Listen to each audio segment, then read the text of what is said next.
Quelle est la couleur de ton passeport? Blanc ou noir? Troisième partie, c'est une série de messages, une série d'études d'une extrême importance, puisque le vol à destination de la Nouvelle Jérusalem, le ciel, le vol est déjà en salle d'embarquement. Les passagers sont déjà en salle d'embarquement. Et le vol est en train de se remplir avec des passagers qui sont en train d'entrer dans le royaume de Dieu. Et qu'est-ce que l'on vérifie? On vérifie lors des formalités la couleur de leur passeport, à savoir s'ils ont le bon passeport. Le passeport blanc qui signifie qu'ils ont la bonne nationalité, la nationalité diplomatique, c'est-à-dire des citoyens du royaume de Dieu qui ont le sceau du Dieu vivant, et le passeport noir qui signifie ceux qui ont la marque de la bête. Comment savoir quelle est la couleur de notre passeport? Eh bien, nous continuons aujourd'hui et nous continuons dans cette étude. Prions le Seigneur. Éternel notre Dieu, parle-nous aujourd'hui encore et montre-nous comment faire pour avoir le bon passeport, la bonne couleur de passeport. Et si nous n'avons pas la bonne couleur, montre-nous comment faire pour être naturalisé ou être adopté par le roi des rois et le Seigneur des seigneurs et changer la couleur de notre passeport. Ce sont les grâces que nous te demandons. Au nom de Jésus-Christ, notre Maître et pour sa gloire. Amen. Quelle est la couleur de ton passeport? Alors, le vol est en train de se remplir. C'est-à-dire que les passagers sont en salle d'embarquement et sont en train de rentrer dans l'avion et en train de remplir l'appareil. Parce qu'il y en a plusieurs qui ont déjà obtenu leur passeport blanc. Et la bonne nouvelle, qui sont déjà dans le royaume de Dieu, qui sont dans l'avion prêts à décoller pour le royaume de Dieu. Comment faire pour les rejoindre? Comment faire pour savoir si ton passeport est de la bonne couleur, s'il est blanc, et que tu puisses les rejoindre? Alors, tout d'abord, pour savoir si ton passeport est blanc, il faut savoir si tu vis pour Christ. Il faut savoir désormais pour qui tu vis. Et il y a un homme qui, dans la Bible, a écrit qu'il vit pour Christ. On voit cela dans Galates chapitre 2 et le verset 20. J'ai été crucifié avec Christ, et si je vis, ce n'est plus moi qui vis, mais c'est Christ qui vit en moi. Si je vis maintenant dans la chair, je vis dans la foi au Fils de Dieu qui m'a aimé et qui s'est livré lui-même pour moi. Alléluia. Donc, il déclare que j'ai été crucifié avec Christ, il s'agit de l'apôtre Paul, et si je vis, ce n'est plus moi qui vis, mais c'est Christ qui vit en moi. Donc, l'apôtre Paul a le passeport blanc, a la bonne couleur de passeport à ce moment-là, parce qu'il vit pour Christ. Si tu vis pour Christ, n'est-ce pas? Si tu vis dans la chair, mais que tu vis pour Christ, c'est-à-dire si tu vis sur terre, mais que tu ne vis plus pour toi-même, ou tu ne vis plus pour une autre personne, mais tu vis pour le Christ, alors, désormais, il dit, ce n'est plus moi qui vis, mais c'est Christ qui vit en moi. Donc, il a le passeport blanc. J'ai enterré le moi dans l'eau du baptême. Je me suis débarrassé des choses de Satan que j'avais sur moi. Je me suis débarrassé des choses de Satan que j'avais dans ma maison. Je parle comme Christ, avec douceur et grâce. Je mange comme Christ. Je suis à l'écoute du Saint-Esprit lorsque je m'habille pour quitter ma maison. Alors, Christ vit en moi, veut dire que je n'ai plus ma volonté, mais je fais tout pour la volonté de Dieu. Qu'est-ce que cela veut dire que tu vis pour Christ? Cela veut dire au moins trois choses. Celui qui a le passeport blanc, eh bien, cela va se vérifier par plusieurs éléments, mais nous allons voir trois choses aujourd'hui particulièrement.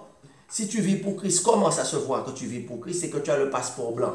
Premièrement, toutes mes décisions sont prises après avoir consulté le Saint-Esprit qui m'a dicté sa volonté.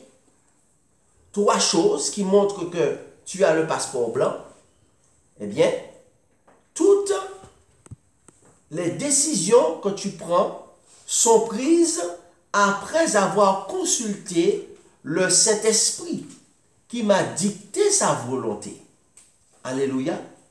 Deuxième élément, n'est-ce pas? C'est que tout ce que j'ai appartient à Dieu.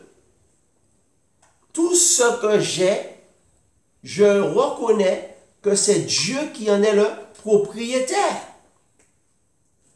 Et la troisième chose qui montre que quelqu'un a le passeport blanc, c'est que ma vie tout entière est consacrée à Dieu. Alléluia.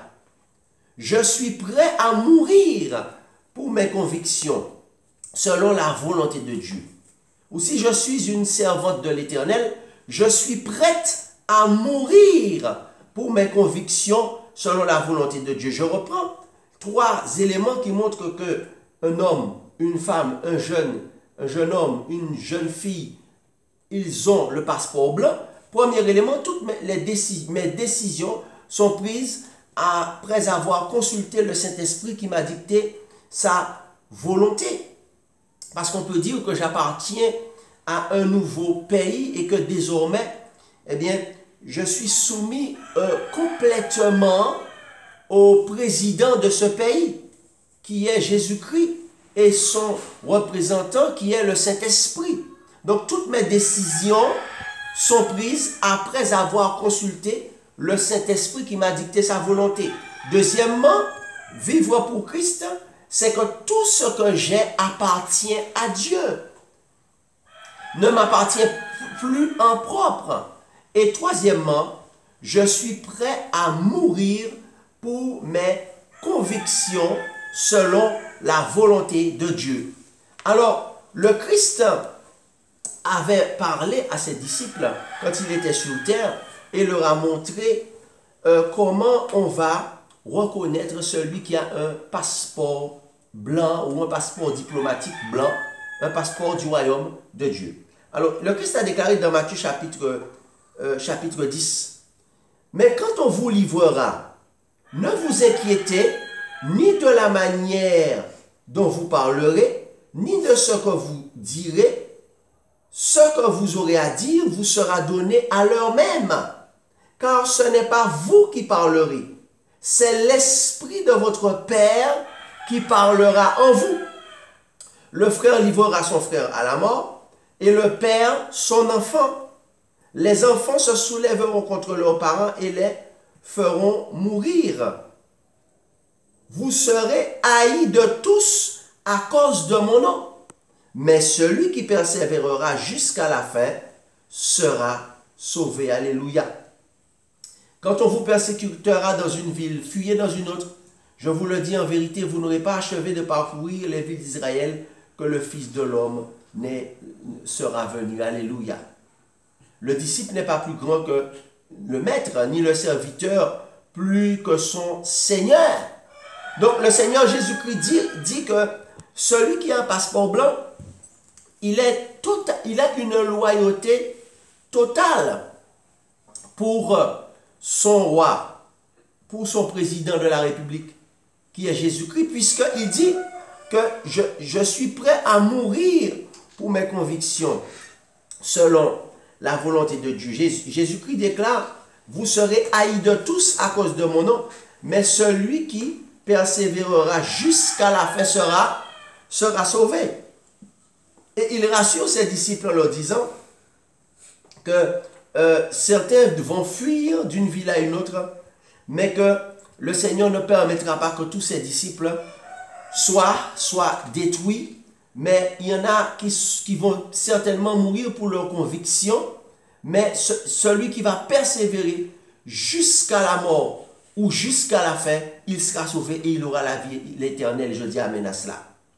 En effet, comment faire pour savoir si ton passeport est blanc? Comment faire?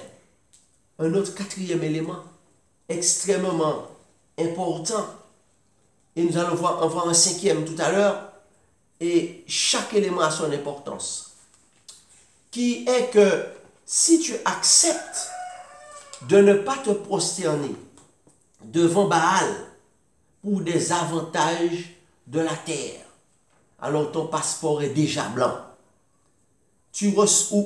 Ou si tu viens de le faire, tu vas recevoir, ton passeport va changer de couleur et il va devenir blanc. Alléluia. Comment faire pour savoir si ton passeport est blanc, mon ami? Si tu acceptes de ne pas te prosterner devant Baal pour des avantages terrestres. Comment? Alors, cela veut dire que je ne vis pas dans le mensonge. Je dis la vérité, quelles que soient les conséquences. Quelles que soient les conséquences, je dis la vérité et je vis dans la vérité. Je n'ai pas peur d'affronter la vérité même si je dois perdre mon travail, même si je dois perdre une bonne situation économique, même si je dois perdre des avantages financiers, matériels, mon logement, ma voiture. Mais si tu acceptes de ne pas te prosterner devant Baal pour des avantages de la terre, et que tu acceptes de ne pas mentir, de ne pas vivre dans le mensonge, parce que tu veux dire la vérité, quelles qu'en soient les conséquences, alors le Seigneur te donne aujourd'hui même le passeport blanc réservé aux élus. Je dis amen à cela. Où voyons-nous cela? Nous voyons cela dans le livre des Psaumes, au chapitre 15, et au verset 1 et 2. Le Seigneur a inspiré David. Le psalmiste déclare, ô Éternel, il pose une question. Qui séjournera dans ta tente? En d'autres termes, Seigneur, qui va commencer sur terre à avoir un séjour avec toi? Il parle de deux circonstances où on a besoin du passeport. Il parle du séjour, ça veut dire on est sur terre, on n'est pas encore dans le ciel, on n'est pas encore dans la capitale du royaume éternel qui est la Nouvelle Jérusalem céleste, on est encore sur terre, donc il parle de séjourner dans la tente. Il dit, pour passer un séjour dans un pays étranger, il faut avoir le passeport, le bon passeport. Et pour passer un séjour sur terre, notre séjour sur terre, dans la présence de Dieu, il faut avoir le passeport blanc. Alors il dit, mais il pose la question, mais parmi tous les êtres humains qui sont là, parmi toutes les nations qui existent, tous les peuples, toutes les tribus, parmi toutes les contrées, toutes les tribus qu'il y a, qui va séjourner sur terre dans ta tente? Ça veut dire qui va séjourner dans ta présence? Qui va obtenir le précieux sésame? Qui va obtenir le précieux passeport blanc? Il ne se contente pas de poser la question, il donne la réponse. Et ensuite il dit, qui demeurera sur ta montagne sainte? Ça veut dire qu'à la fin de son séjour terrestre, qui va demeurer sur la montagne sainte, ce que Dieu appelle dans le livre de l'Apocalypse, la montagne de Sion. Ça veut dire le ciel. Tout d'abord, il va commencer par avoir un séjour, il aura le passeport blanc, et ensuite, il va continuer avec la vie éternelle dans le royaume de Dieu. Qui demeurera? Ça veut dire qu'il va rester à jamais dans dans le règne de Dieu, dans le royaume de Dieu. Donc il montre les deux possibilités. Celui qui va passer un séjour sur terre et avec Dieu, et après son séjour sur terre, eh bien, qui va demeurer dans la présence de Dieu pour l'éternité. Voilà la réponse que Dieu lui donne. Celui qui marche dans l'intégrité, qui pratique la justice et qui dit la vérité selon son cœur. Celui qui dit la vérité selon son cœur, ça veut dire celui qui ne vit pas dans le mensonge, qui dit la vérité quelles que soient les conséquences, qui n'a pas peur de perdre des avantages terrestres, de perdre sa profession, de perdre son emploi pour garder des avantages de la terre. Il ne va pas se prosterner devant Baal, mais il va au contraire marcher dans l'intégrité, pratiquer la justice et dire la vérité selon son cœur, c'est-à-dire selon le cœur de Dieu. Alors, celui-là, le Seigneur lui donne le passeport blanc et je dis gloire à Dieu pour cela. Pendant qu'il séjourne dans l'attente de Dieu, c'est-à-dire sur la terre, et il va demeurer sur la montagne sainte de Dieu, comme Jean a vu dans l'Apocalypse 14, le chapitre 14 de l'Apocalypse, et au verset 1. Alors, je vous invite à lire ce texte-là, dans Apocalypse chapitre 14, et le verset 1er. Jean les a vus, ceux-là qui vivent selon la vérité, qui n'ont pas peur de dire la vérité, de se prosterner. Ils ne vont pas se prosterner devant Baal pour perdre les avantages, pour garder les avantages terrestres.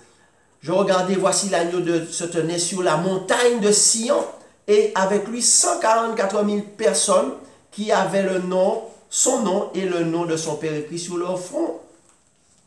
Et on voit au verset 4, ce sont ceux qui ne se sont pas souillés avec des femmes dans la prophétie biblique représentent des églises, ce sont ceux qui ne se sont pas souillés avec des femmes, car ils sont vierges, ils suivent l'agneau partout où il va, et ils ont été rachetés d'entre les hommes comme les prémices pour Dieu et pour l'agneau, et dans leur bouche ne s'est point trouvé de mensonge, car ils sont irrépréhensibles.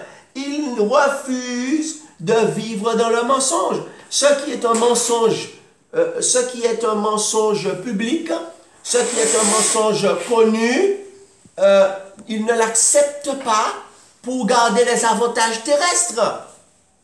Ils n'acceptent pas ce mensonge pour garder des avantages terrestres. Ils préfèrent, dans leur bouche ne s'est point trouvé de mensonge. Ils préfèrent perdre leurs avantages terrestres, même s'ils perdent leurs avantages, même s'ils perdent leur travail, même s'ils perdent leur statut et tout ce qu'ils ont, mais ils préfèrent rester sur la montagne de Sion, ça veut dire dans le royaume de Dieu, ils disent la vérité, quoi qu'il leur en coûte. Eh bien, ceux-là, le Seigneur leur donne le passeport blanc, le passeport diplomatique. Alléluia. Alléluia. C'est lorsque, cinquièmement, celui qui a le passeport blanc, c'est lorsque je refuse d'obéir à l'homme pour obéir à Dieu. Je dis alléluia. Dis à ton mari, le Seigneur me donne le passeport blanc. Le Seigneur dit à tes enfants, prends le passeport blanc que le Seigneur te donne. Et les enfants, dites à vos parents, maman, papa, il vaut mieux obéir à Dieu plutôt qu'aux hommes. Les petits-enfants, dites à vos grands-parents, papi, mamie, il vaut mieux obéir à Dieu plutôt qu'aux hommes et que Dieu puisse préserver ton passeport blanc. Parce qu'en réalité, eh bien, lorsque je refuse d'obéir à l'homme pour obéir à Dieu, et que je refuse d'obéir à l'homme pour des avantages de la terre, alors que le Saint-Esprit n'approuve pas ces décisions, quand le Saint-Esprit n'approuve pas des décisions et que je refuse d'obéir à l'homme pour garder des avantages de la terre, alors le Seigneur me donne le passeport blanc, je dis alléluia. Enfin, sixièmement, le Saint-Esprit me donne le passeport blanc, c'est lorsque j'accepte d'être conduit par le Saint-Esprit. Alléluia. En réalité, non, c'est par mon choix, non pas être conduit par ma chair. Lorsque je refuse d'être conduit par ma chair, parce qu'il y a deux possibilités. Soit j'accepte d'être conduit par ma chair, ou j'accepte d'être conduit par l'esprit. Soit j'accepte d'être conduit par la chair, ou j'accepte d'être conduit par l'Esprit Saint. C'est-à-dire renoncer à soi-même. Ce que Jésus-Christ appelle renoncer à soi-même. Alors, à ce moment-là, lorsque j'accepte d'être conduit, non pas par ma chair, mais par l'Esprit Saint, alors l'Esprit Saint qui est le consul du royaume, pour le consulat céleste, ou l'ambassadeur du royaume, pour l'ambassade du royaume des cieux, eh bien, il va me délivrer le tampon avec le passeport blanc et me déclarer un naturalisé ou un adopté pour le royaume de Dieu, et il va me donner le passeport blanc. Je dis alléluia pour cela. Cela se trouve écrit dans la lettre aux Romains au chapitre 10, au chapitre 8, Romains au chapitre 8 et au verset 14. Il est écrit ceci, il est écrit, car tous ceux qui sont conduits par l'Esprit de Dieu sont fils de Dieu. Alléluia. Donc tous ceux qui acceptent d'être conduits non pas par leur chair, mais par l'Esprit de Dieu et qui renoncent à eux-mêmes, eh bien ceux-là, eh bien la parole de Dieu dit qu'ils ont le passeport blanc. Tous ceux qui sont conduits par l'Esprit de Dieu sont enfants de Dieu, et je dis alléluia, alléluia. Donc c'est pour cette raison que ceux-là, eh bien, le Saint-Esprit leur donne le passeport blanc. On a vu aujourd'hui toutes les conditions qu'il faut avoir pour pouvoir avoir le passeport blanc. Pour que le Saint-Esprit change notre passeport et nous donne le passeport blanc. En effet, le Seigneur nous dit que dans les cieux et sur la terre, il y a le président du royaume des cieux, qui a un nom si beau. Quel beau nom!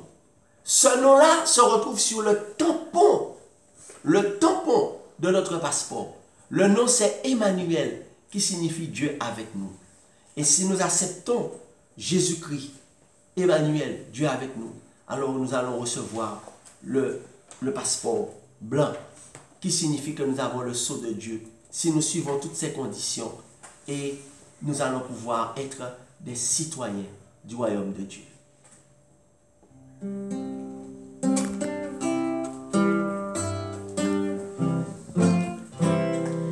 Dans les cieux et sur la terre, il n'est aucun nom plus doux, aucun que mon cœur préfère. Au nom de Christ mort pour nous, quel beau nom, quel beau nom, quel beau nom, porte loin de l'éternel, quel beau nom, quel beau nom, que celui d'Emmanuel, quelque grand que soit un homme, qu'il soit prince ou qu'il soit roi, de quelque nom qu'on le nomme, Jésus est plus grand pour moi. Quel beau nom, quel beau nom, quel beau nom, porte loin de l'éternel, quel beau nom, quel beau nom, que celui d'Emmanuel. Les séraphins, les archanges portent des noms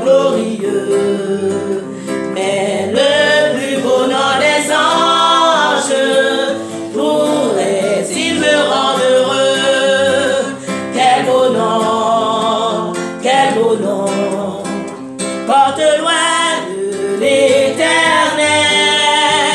Quel beau nom, quel beau nom, que celui d'Emmanuel.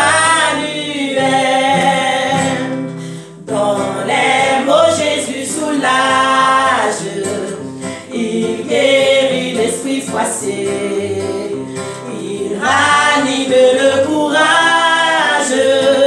du cœur le plus oppressé. Oh quel beau nom, oh quel beau nom, porte loin de l'Éternel. Quel beau nom, quel beau nom, que celui d'Emmanuel. De quelle joie il inonde le cœur du pauvre pécheur.